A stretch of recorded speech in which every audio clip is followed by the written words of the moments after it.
Saudara yang kasih Tuhan, di dalam Yesus selalu ada pengharapan. Selalu ada apa? Pengharapan. Oke. Saudara, kata itu diambil dari firman Tuhan yang ditulis oleh Raden Ajeng Kartini itu ya. Dari kegelapan bisa terbit terang. Ya, biar kalau terang jadi gelap ya biasa toh ya. Tapi dari gelap jadi terang ya. Dari chaos bisa jadi teratur. Dari minus jadi surplus plus plus. Itulah Yesus, berikan tepuk tangan bagi dia. Oke, tema kita adalah the source of authority. Ada perbedaan antara power dengan authority, saya teriakkan tadi. Power itu kekuatan untuk melakukan mukjizat. Perintah Tuhan, usirlah roh-roh jahat. Bukan usir mertua ya, usirlah roh-roh jahat. Lalu kemudian sembuhkan orang sakit, bukan berdoa buat orang sakit. Sembuhkan orang sakit. Lalu kemudian tahirkan orang kusta. Dan yang keempat bangkitkan orang mati. Apa yang lebih buruk dari cancer? Kusta saudara. Cancer engkau dikelilingi istrimu, anakmu, ya orang-orang yang kau kasihi, berikan dukungan. Kalau kusta engkau tidak boleh bertemu dengan mereka. Dan kusta adalah gambaran dosa. Saudaraku yang kasih Tuhan, exousia itu otoritas. Sudah saya terangkan tadi. Sebagai contoh, pada waktu beberapa saat yang lalu ada seorang ibu. Dan wanita ini saudaraku, tidak tahu apa yang mengganggu pikirannya. Wanita tapi ganti nama laki-laki. Dia disebut Jeffrey. Dia masuk ke gereja Lakewood Church. Dan dia membuat 2 senapan mesin. Bukan senapan angin ya. 2 senapan mesin. Berarti dia punya power. Tapi dia tidak punya authority. Dia masuk dan dia mulai menembak saudara. Ketika dia mulai menembak orang-orang di sana. Tetapi ada 2 orang polisi yang sedang tidak bertugas dan sedang kebaktian. Itu kebaktian bahasa Spanish. Dan 2 orang polisi ini, ibu ini membawa seorang anaknya berusia 5 tahun. Dan kasihan sekali dua-duanya ditembak. Nah, kalau yang polisi ini punya power dan otoritas. Amen. Saudaraku punya power dan otoritas. Firman Allah mengatakan kamu akan terima kuasa ketika Roh Kudus turun atas kamu. Amen. Seperti tadi Pak Heri. Itu namanya super anugerah Pak Heri. Haleluya ya. Luar biasa. Bagi Tuhan tidak ada yang mustahil. Setiap daripada kita tidak ada yang tidak berguna. Semua bisa berguna bagi kerajaan Allah. Oh saya melihat Ibu Elizabeth yang dari Semarang, saya terkagum-kagum saudara. Sebab saya mengenal dia pada waktu dia dulu guru sekolah minggu. Nah saudara yang kasih Tuhan, dalam Kisah Rasul pasal 3 ada satu cerita yang sangat indah. Petrus dan Yohanes pergi ke bait Allah untuk berdoa. Orang Yahudi ya biasanya Sabat ya. Hari Sabat, hari Jumat jam 6 sore sampai Sabtu jam 6 sore berikutnya. Dan jam sembahyang di sini jam 3 sore. Nah saudaraku itu mungkin azhar ya sekarang ya. Dan pada saat perhatikan bahwa mujizat terjadi ketika itu together. Together, katakan together. Petrus dan Yohanes mereka dulu bersaing. Tetapi ketika Roh Kudus, sebelum Roh Kudus diurahkan, mereka sudah yaitu saling bermaaf-maafan. Jangan cuma di bulan tertentu. Tapi setiap hari, setiap saat seperti kata Pak Heri tadi. Mesti mengampuni, amin. Nah saudaraku, ketika mereka naik ke sana ada seorang yang lumpuh sejak lahirnya. Sadarilah keadaan saudara saya. Kita ini tidak mampu saudara. Tidak mampu menyelamatkan diri sendiri. Tidak mampu menyelesaikan masalah kita. Karena itu kita datang pada yang maha mampu yaitu Tuhan Yesus Kristus. Amin.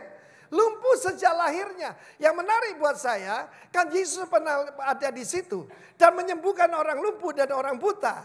Kenapa saudaraku yang satu ini ketinggalan? Mungkin waktu itu enggak tahu kenapa saudaraku. Karena yang lain semua disembuhkan. Ketika Yesus datang di Matius 21, agama memisahkan tapi kerajaan Allah mempersatukan. Amen. Orang lumpuh dan orang buta dibuat peraturan tidak boleh mendekat kepada Tuhan.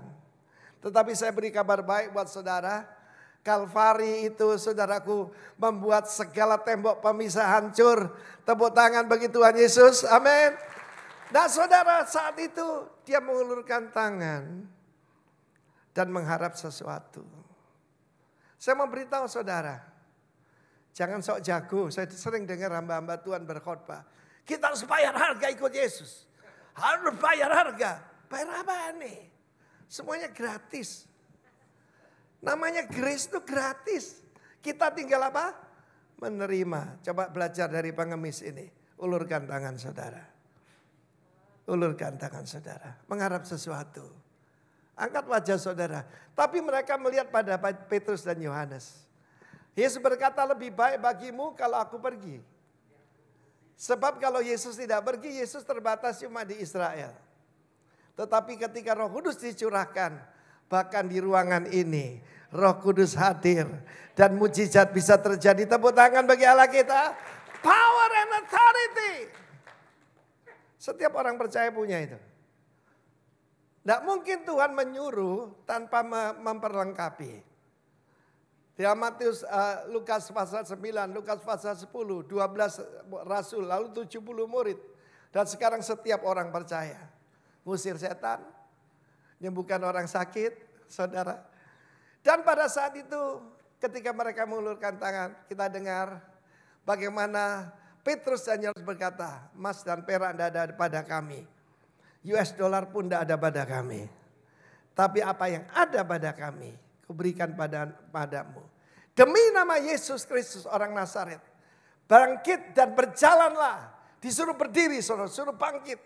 Ini lumpuh sejak lahir. Saudara perhatikan di sana. Saudara perhatikan di sana apa yang ada pada kami. Katakan power. Dinamis. Ada satu kesaksian indah. Ada seorang ibu, orang Bali asli. Dulu bukan Kristen. Menjadi orang percaya saudara ya. Jadi 2011. Dan dokter menyatakan dia tidak bisa punya anak. Karena ada mioma dan dia tidak punya biaya untuk operasi. 2011. Dan saat itu saya sedang turun dari lantai kedua pergi ke basement. Karena saudaraku untuk makan siang. Dia berkata di dalam Alkitab ada orang memegang ujung jubah Yesus. Dan orang itu disembuhkan. Dia pegang ujung jas saya saudaraku. Liwir. You know what? Dia sekarang sudah punya anak 2. Tepuk tangan bagi Allah kita, ada fotonya. Kebetulan ada yang motret saudara waktu saya bersaksi itu. Ibu ini namanya Sari, ya dari orang Bali asli. Ada fotonya boleh tampilkan. Saya mau beritahu saudara, setiap orang percaya, bukan, ini guru saya. Ini keliru mana? Ini yang habis ini saya bersaksi. Yang foto terakhir. Tidak ada, tidak apa-apa sudah. Nah saya bersaksi tentang ini aja, oke? Saya perhatikan ini saudara Irwan Wijaya ini tahun 1988 saya ada di satu kota kecil bernama Stillwater di Amerika. Dan pada saat itu saudaraku ini kesaksian luar biasa. Pada saat itu ada beberapa mahasiswa Indonesia dan itu kota kecil dan mungkin tidak sampai 20 orang. Tapi saya sampaikan firman Tuhan seperti ngadepi 20.000 orang saudara. Dia duduk paling belakang sambil lipat tangan begini. Mendadak saudaraku dia lompat dari kursi ke kursi seperti monyet. Lalu menggelepar seperti ular saudara. Dan kemudian saudaraku dia dilepaskan. Saya tidak ketemu dia lagi. Setelah 9 tahun kemudian dia minta doa. Dan akibatnya luar biasa. Seluruh saudaranya jadi pendeta. Belum selesai. Seluruh saudaranya itu pamannya yang sebelah sana pakai baju merah. Dan semua kemenakannya hamba Tuhan. Dan dia mendirikan 165 gereja saudara. Yang dulu tadinya kerasukan setan. Dirikan 165 gereja. Dan waktu itu saya diminta untuk berbicara membuka conference. Conference ini saudaraku hampir 60 bangsa. Dia yang adakan saudara di kota Batam. Gedung gerejanya besar saudaraku, 100.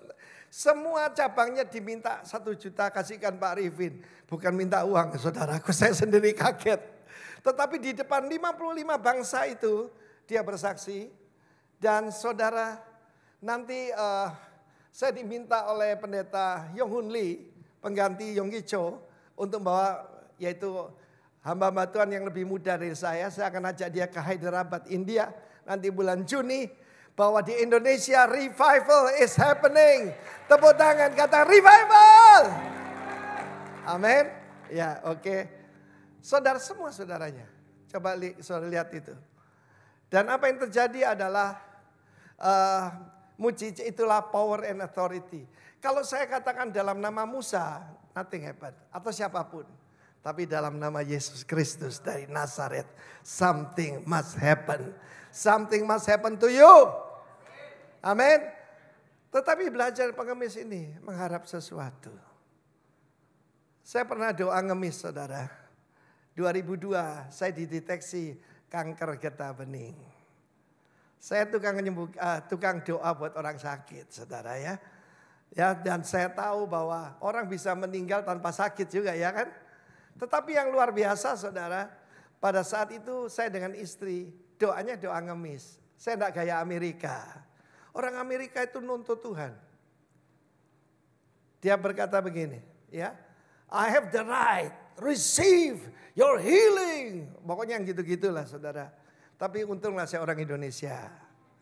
Saya bilang, Tuhan kalau boleh, sembuhkan saya mau lihat hasil pelayanan. Waktu itu cabang daripada Rock Ministry ada sekitar 30 lah, tahun 2002 itu. Tetapi hari ini dengan anugerah Tuhan, yang terakhir itu 425 gereja. Dan saya percaya 1000 gereja akan terjadi dalam nama Yesus. Kalau saudara semua terlibat. Jangan serahkan cuma Pak Roni. Kita semua. Baru 1 tahun di Jakarta, Roni rambutnya putih semua. Pasti bukan karena Nancy. Aduh Pak, Jakarta itu lain ya Pak, katanya Roni. Ron kok ikut deso. Saudara yang kasih Tuhan, power and authority. Pada saat itu kita harus kembalikan kemuliaan pada Tuhan, bukan? Orang-orang Israel datang sebab apa? Ketika diangkat, kuatlah mata kakinya dan dia ikut masuk ke dalam bait Allah. Orang lumpuh tidak boleh, saudaraku. Kita semua lumpuh secara rohani. Kita semua buta secara rohani. Tetapi saudaraku, mereka mengikuti. Ini penting punya pemimpin ya. Petrus dan Yohanes. Dan dia melompat-lompat dan memuji-muji Tuhan. Tidak mungkin orang lumpuh sejak lahir tidak bersuka cita ketika disembuhkan. Saya masih ingat Bali Gospel Festival. Ya beberapa tahun yang lalu, 10 tahun yang lalu mungkin. Dan di situ ada seorang pemimpin agama di sana. Usia 90 tahun, lumpuh 15 tahun saudara. 15 years, lumpuh. Dan kemudian dia mendengar dan diajak keluarganya. Di lapangan sepak bola, Jalan Melati itu, gedung olahraga, stadion olahraga. Ada kebangunan rohani dari Peter Youngren. Dan pada saat itu khotbah Peter Youngren selalu sederhana. Dia berkata, Jesus is alive. How many of you believe that Jesus is alive? Tanda dia itu hidup, dia akan menyembuhkan yang sakit. Saudara tinggal panggil namanya. Kalau saya panggil namanya, kalau dia hidup, dia akan menyembuhkan kamu. Pada waktu itu selalu terjadi kegemparan. Dan bapak yang usia 90 tahun yang tadinya lumpuh, diangkat pakai tandu, saudaraku, berdiri dan mulai berjalan, saudaraku. Mulai berjalan. Saya ajak untuk naik ke atas panggung. Dan bapak ini bahkan belum tidak ngerti bahasa Indonesia. Saya terjemahkan bahasa Bali, saudara.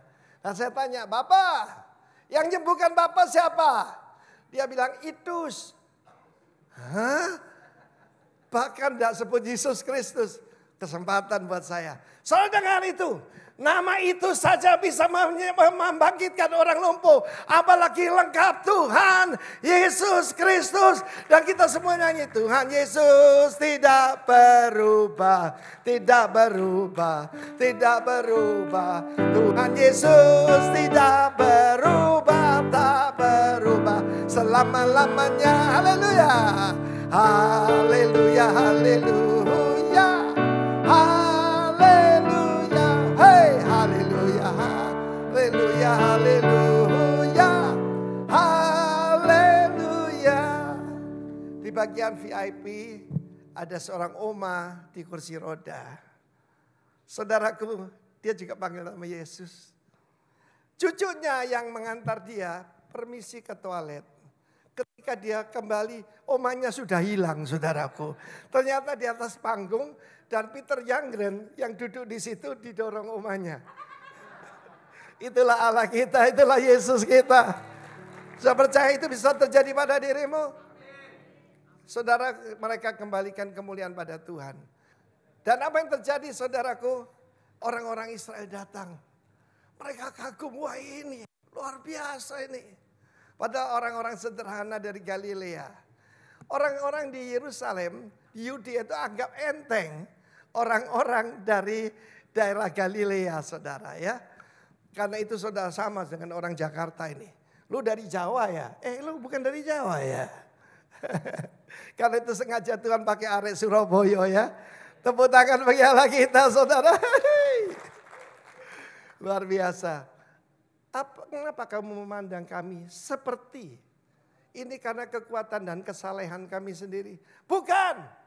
Tapi demi nama Yesus Kristus dari Nazaret yang kamu bunuh itu. Kamu membunuh the Prince of Life. You kill the Holy One. Padahal dia adalah diutus oleh Allah sendiri. Saudaraku, dan pada saat itu 5.000 orang bertobat, saudara. Apa tujuan daripada mujizat? Sederhana. Membawa orang kepada Tuhan. Membuktikan that God is alive. Dan saya mau beritahu saudaraku, ini bukan cuma hari Kartini, tapi hari Minggu. Kenapa hari Minggu? Kita ikut ayah ke kota? Bukan, saudaraku. Minggu itu kenapa orang minta ganti Ahad, saudaraku? Ahad tidak ada artinya, Ahad cuma hari pertama. Tapi Minggu itu dari bahasa Portugis, Domingo, the day of our Lord. This is the day of our Lord. Memang kita, saudaraku, bagi kita setiap hari harinya Tuhan, ya kan? Tetapi rupanya ada kebenarannya menetapkan jam doa itu, saudara. Saya mau bersaksi tentang salah satu guru dan juga pembina saya yang baru saja dipanggil Tuhan, Ibu Ernatan namanya. Ibu Ernatan ini seorang ibu sangat sederhana. Bagaimana saya encounter dengan dia, ketemu dengan dia. Gara-gara waktu itu saya sakit mau mati dan istri saya dalam keadaan susah, datang pada mantan bos saya mau pinjam uang loh. Tidak dikasih, saudara. Ya, saya dalam keadaan sangat kritis. Pada saat itu juga kesempatan beberapa teman yang namanya teman itu malah mengancam saya, saudaraku. Ya, pokoknya hendak berbuat jahat pada kita lah. Dan istri saya ini perlunya sahabat. Dia punya sahabat namanya Joyce Noya. Vivi, ayo ke tempatnya Cierna. Jam 5 pagi. Dijemput pakai motor. Dibawa ke sana. Itu rumah sangat sederhana. Rumah di kampung, saudaraku. Kertajaya 5, 6, 63. Dan ketika itu pertama kali istri saya mendengar penyembahan yang seperti kita lakukan itu di dalam roh. Itu mau dihilangkan oleh iblis. Banyak gereja tidak melakukannya lagi. Tapi saya mau beritahu Rock Ministry, percaya kuasa Roh Kudus. Percaya dunamis, percaya eksosia. Tepuk tangan bagi Allah kita. Percaya Roh Kudus. Dan istri saya cuma dapat satu kata-kata sederhana yang diurapi. Duri-duri itu akan tunduk padamu. Duri-duri itu akan tunduk padamu. Saudara, yang ngancam saya itu orang punya pangkat. Lebih besar dari saya, saudara ya. Waktu istri saya mungil datang ke rumahnya, dia ketakutan, dia lari lewat pintu belakang. Duri-duri akan tunduk padamu. Waktu itu saudaraku, saya terima Tuhan, saya bertobat. Saudara pernah dengar ceritanya malam Natal. Dan saya harus pulang karena apa? Dokternya semua liburan ke luar negeri. Tidak bisa mengoperasi atau melakukan apa saja. Saya pulang, saudara. Dan istri saya bilang, jangan kaget ya. Nanti ada orang disuruh ke sini mukulin kamu. Loh, saya jalannya masih begini, saudara. Pakai sarung ya. Dan saya mau beritahu saudara pada saat itu, ting tong. Apa yang terjadi, saudara? Aneh. 2 orang tukang pukul datang ke rumah saya. Ketika itu istri saya bilang gini, ayo kita berlutut. Ketika kita berlutut, dari ketakutan jadi berani, saudara. Oh, ada perlu apa Pak? Silakan duduk. Dan singkat ceritanya mereka ketakutan, saudaraku. Ya, mereka ketakutan karena katanya di belakang itu ada orang-orang berbadan besar. Ya, yang ada adik saya, adiknya dia itu kecil sekali. Kecil kurus, kalau ditiup sampai Tugu Pahlawan, saudaraku. Sini Monas. Tapi yang mereka lihat orang-orang berbadan besar. Siapa mereka ini? Iya, begitu kita bertobat, kita punya bodyguard, saudara. Coba lihat kiri kanan, mungkin itu bodyguard saudara. Amen. Haleluya. Yang sama-sama saudara, mengikut Kristus itu naturally supernatural. Kata naturally supernatural. Kalau saudara tidak mengalami hal supernatural, percuma ikut Tuhan, saudara. Amen. Dan saudara, ada beberapa langkah kunci yang saya mau berikan pada saudara. Pertama 4T, tampilkan. Pertama adalah tesyufa. Tesyufa itu bertobat. Bertobat dan berbalik pada Tuhan. Dari kata tesyufa. Ya. Lalu yang kedua saudaraku, kita berdoa, tefila. Tefila itu bukan doa Bapak kami 100 kali gitu, bukan. Dialog dengan, sebab sekarang punya Bapak. Amin. Ingat Gus Dur bilang apa, paling dekat itu orang Kristen. Sebab manggil Bapak, iya kan? Haleluya, haleluya. Dan saudara yang kasih, kita jadi ada hubungan. Kita sekarang punya backing yang luar biasa. Yang di atasnya presiden, saudara. Loh kok diem? Kapan itu saudara, ada teman kita, dia tanya, Pak saya ini katanya kalau mesti minta tolong di Jakarta pada seseorang yang namanya mulai dari huruf T katanya. Oh salah kamu, cari pertolongan tuh dari TY. TY siapa? Tuhan Yesus. Orang gak ngerti saudaraku. Tepuk tangan buat Tuhan Yesus. Dan dia mengalami mujizat luar biasa. Yesus bukan nama kosong. Itu Bapak yang lumpuh 90 tahun itu diikuti oleh tim untuk merekam. Dia tidak mau berhenti. Takut lumpuh lagi saudaraku. Itulah Tuhan kita ya. Saudara katakan tesyufa. Tefila. Nomor 3 sedekah.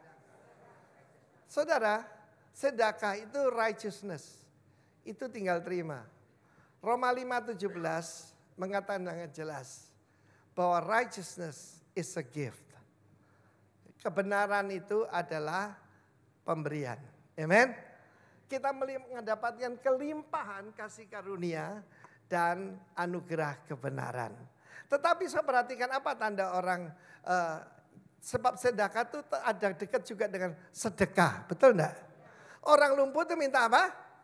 Sedekah. Suka memberi.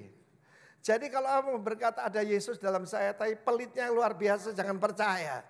Itu roh pelit itu saudaraku. Ya, kalau orang benar tuh jadi suka memberi. Betul saudaraku? Mungkin yang bisa masuk rekor muri, orang terpelit di Indonesia itu tetangga saya saudaraku. Seorang emak-emak, seorang tante, itu pelitnya luar biasa. Iya, sebab suaminya pernah curhat sama saya, kalau pulang tuh sampai kaos kakinya dibuka, dicari masih ada uangnya enggak. Iya toh? Dan satu hari di persekutuan di rumah kita, si tante ini datang.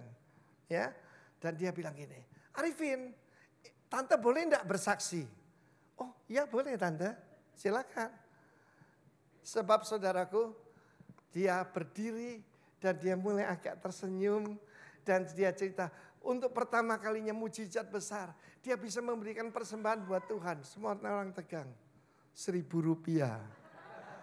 Ngamuk yang lain, sewu saksi-saksi. Sewu saksi-saksi. Tapi buat saya, itu mujizat 4.000%. Sebab biasa dia memberi persembahan sebagaimana Tuhan Yesus tidak berubah. Dia cuma memberikan jigotun. Rp25 saudaraku. Rp1.000 itu mujizat. Tetapi berjalan terus, dia dari kelompok lain dia datang. Arifin, gerejanya yang bangun ya? Iya tante, ini persembahan. Dalam hati saya menghakimi paling-paling 1000. Saya buka saudaraku, ini tahun 81 loh. Tahun 81, 100.000 rupiah. Ada yang enggak mau tepuk tangan? Kenapa tadi mertua saya enggak ada di sini? Dia itu yang diomongin Pak Arifin. Karena sedekah. Satu lagi, Tehila. Mana Ibu Juli? Hai Tehila. Memberikan praise. Orang ini memberikan praise pada Tuhan. Dari lumpuh, dia berdiri saudaraku. Dan dia mengikuti Petrus dan Yohanes masuk ke dalam bait Allah. Dan dia berjalan melompat-lompat dan memuji Tuhan. Sudah siap? Sudah simpan ini? Sekarang ada kunci lain lagi. 5R. 5R. Ya ini? Tampilkan semua. Number 1. Mau hidupmu berubah, repent. Ini sudah hilang dari banyak gereja. Kenapa kamu tidak negor gaya hidup orang? Ada seorang teman saya lagi berdoa. Sebab Roh Kudus ngarahkan saya buka jemaat di Amerika.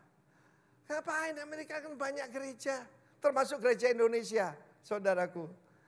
Tapi kemudian ada seorang pengusaha di kota Jakarta ini ketemu saja.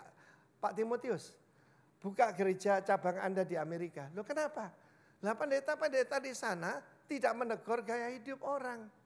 Kumpul kebo, buffalo togetherness. Kumpul kucing dibiarin semua. LGBT tidak ditegur. Ya. Lalu dia tanya, loh Pak, kan Tuhan nyuruh kita bertobat. Iya Pak, Bapak lihat jemaat kita cuma berapa. Lah kalau saya keras ini hilang semua nih katanya. Waduh saudaraku kasihan. Repent itu adalah kembali ke puncak. Amin. Coba semua begini. Repent and return. Ya, repent and return. Tunjukkan dulu ayatnya. Dalam Kisah Rasul pasal yang ketiga. Ayat 19.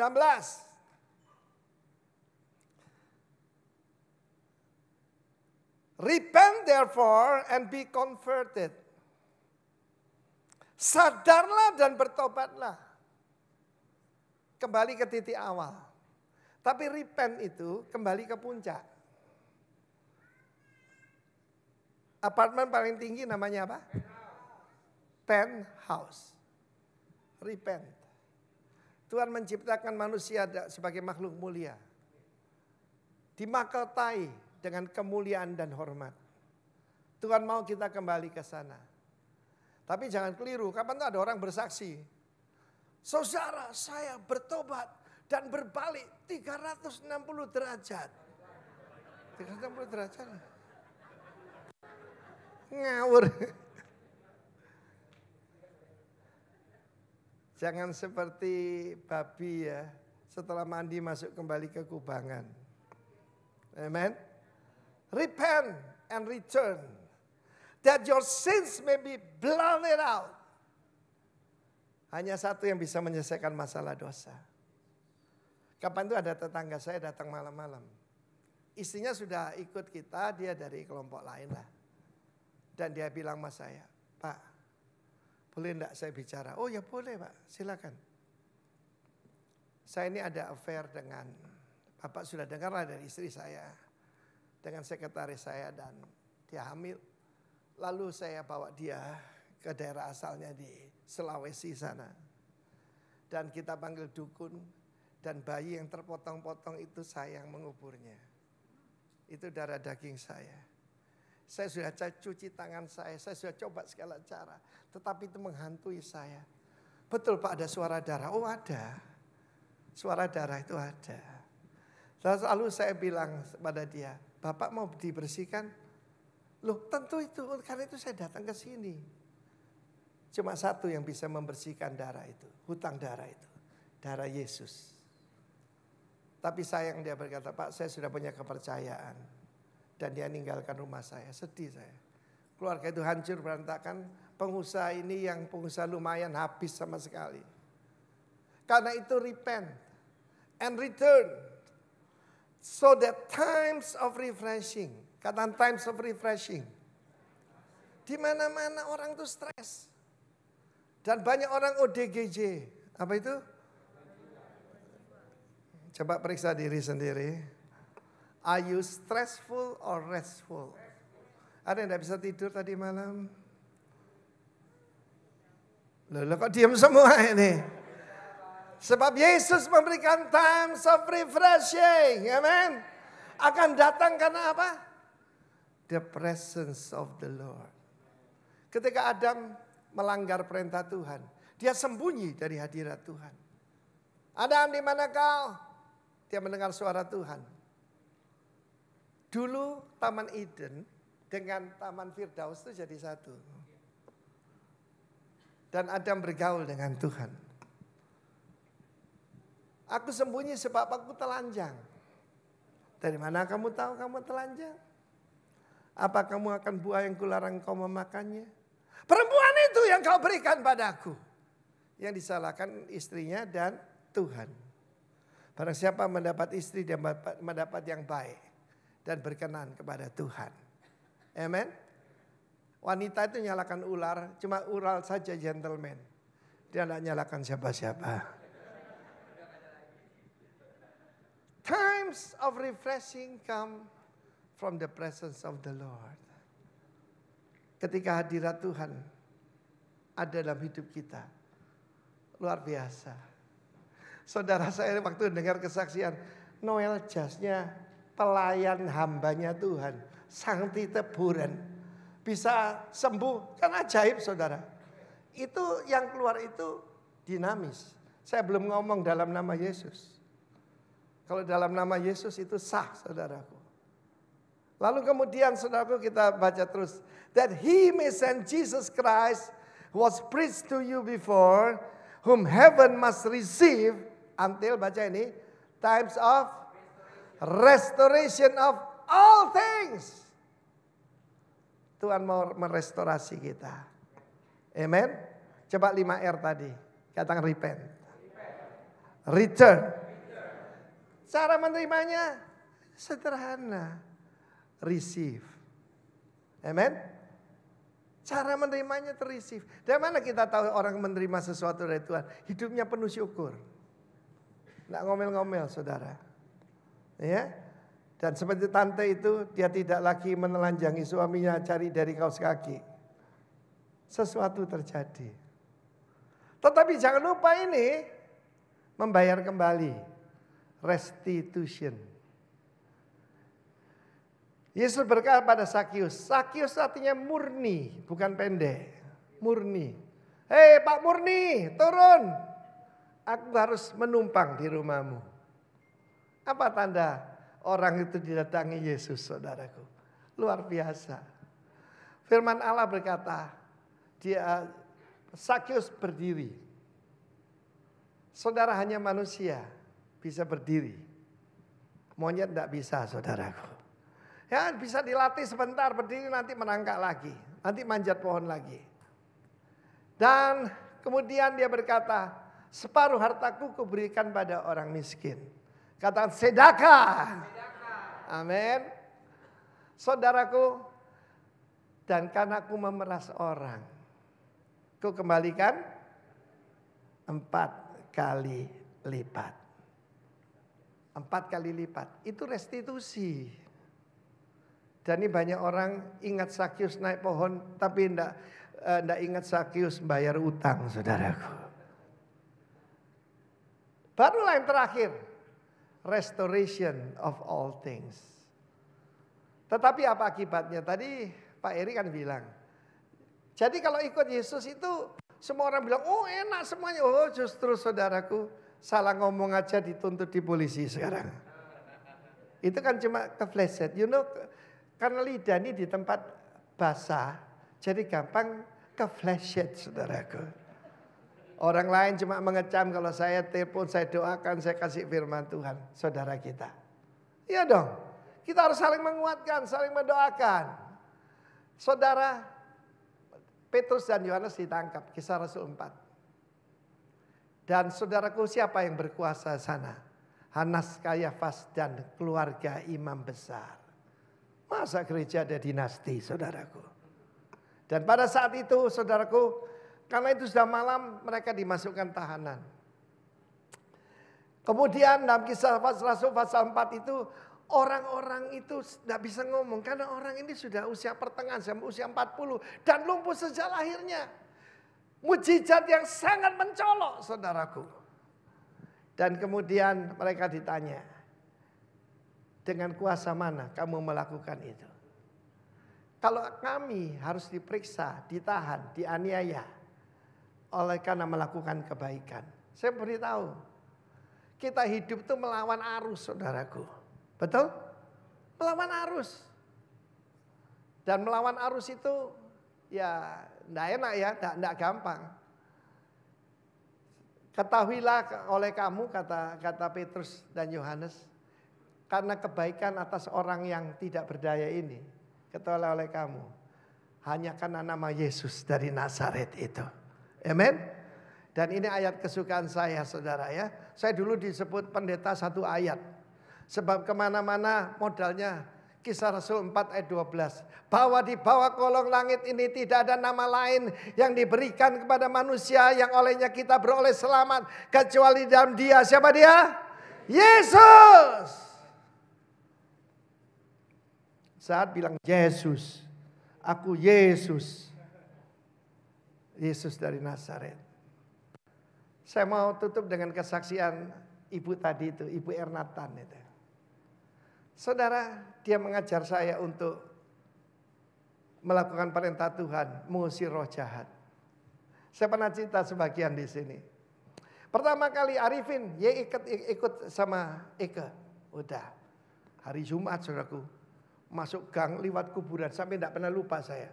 Itu Nginden Gang 2 namanya. Lewat kuburan, dan di situ ada seorang wanita sedang kerasukan, sedang tidak makan, tidak berhari-hari, tidak mandi. Dalam keadaan kerasukan, Ibu Erna ini kurus dulu, kurus kecil saudaraku ya. Dia bilang gini, minggu lalu sudah saya usir dari jalan Embong Malang. Sekarang bikin kacau di kampung sini. Saya tanya dimarahi saudaraku. Tepuk tangan bagi Allah kita. Tunduklah pada Allah lawanlah iblis, dia akan lari daripadamu. Nah, orang ya, tapi ada bagian lain. Arifin, ya yang usir. Belajar saudaraku. Wah, baru lewat kuburan Jumat lagi. Aduh. Dalam nama Yesus, setan keluar. Tidak keluar setannya saudaraku. Yang keluar Pak RT saudara. Pak RT keluar pakai kumis. Bikin kacau di kampung saya. Saya tunjuk, itu loh Pak. Orang yang tinggi besar nih gini saudara. Tapi mulai satu jadi berani. Sampai punya pengalaman seorang mahasiswa sederhana. Kalau anaknya orang kaya perginya ke Boston saudara. San Francisco, UCLA. Ini Stillwater. Dia pulang karena papanya bangkrut. Dia mesti nanggung 5 miliar. Tapi saudaraku kalau tekun dengan Tuhan. 165 gereja didirikan. Tepuk tangan bagi Allah kita. Di mana saudaraku? Di Malaysia, di Burma. Saudaraku. Di mana-mana luar biasa satu ini. Ya. Tetapi Ibu Ernatan itu saya belajar banyak dari beliau. Siapa yang melepaskan Timotius Arifin dari roh jahat? Ibu ini. Dan anggota persekutuannya istri tukang beca, penjual sayur. Bukan orang-orang hebat, tapi kenal Yesus. Ketika sidang itu melihat keberanian Petrus dan Yohanes, mereka menyadari bahwa mereka ini sekalipun tidak terpelajar tanda kutip, tetapi mereka they had been with Jesus. Ketika kita bersama Yesus, mujizat akan terjadi. Saudaraku, Yesus adalah batu dibuang oleh tukang bangunan, yaitu kamu sendiri. Namun yang telah menjadi batu penjuru. Saudara, mereka dilarang memberitakan nama Yesus. Dan mereka dihukum karena apa? Memberitakan ada kebangkitan dari antara orang mati. Mungkin saya menyampaikan khotbah sederhana sekali berupa kesaksian-kesaksian untuk beberapa saudara yang mungkin mengalami, yaitu saudaraku tidak punya pengharapan. Saya baru kembali dari Singapura kemarin. Dan ada seorang teman saya yang sakit keras yang dokter sudah angkat tangan, saudara. Dokter angkat tangan sudah. Dia berkata 92% Obat di Singapura sudah kamu coba. Kami sudah tidak bisa apa-apa. Tapi saya tahu ketika dokter angkat tangan, Yesus akan turun tangan. Lalu pada saat itu saya memanggil teman saya, Jason Ong. Orang Singapura. Tahun 2002 dia dioperasi dan otaknya diambil sebagian. Saraf keseimbangan, gendang telinga, saraf pendengaran. Dia kemudian saudaraku sudah melengkung ke dalam mendadak saudaraku kankernya berkembang. Dan dia mengalami mujizat. Istrinya cerita, di rumah sakit yang sama.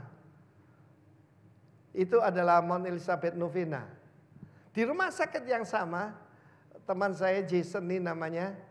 Maka saudaraku, dia pada saat setelah dioperasi, diambil sebagian besar lagi otaknya. Dia buta, dia lumpuh.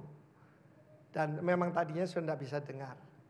Dan istrinya ya dia sudah berpisah, mau berpisah dengan istrinya. Mendadak istrinya melihat tempat tidurnya bergetar begini. Dan Jason berbicara, Jesus is here, Jesus is here. Karena teman saya ini lebih fasih berbahasa Mandarin, Jason bersaksi bahasa Mandarin. Cuma saya sudah tahu ceritanya. Pada saat itu nurse datang saudara. Dan dia lihat, pasiennya nggak ada saudaraku. Waduh dia manggil saudaraku keamanan. Patient is missing, patient is missing. Dan ditanya pada istrinya Judith namanya. Di mana suamimu? Saya juga enggak tahu, sebab dia baru bangun. Mendadak Jason yang tadi lumpuh buta keluar dari kamar mandi. Tuhan sembuhkan sempurna. Sekarang jadi hamba Tuhan. Pak Eri, Yesus masih melakukan mujizat. Mungkin zaman kedua buat Anda. Nanti saya berdoa buat Anda. Oke, ayo kita bangkit berdiri semua.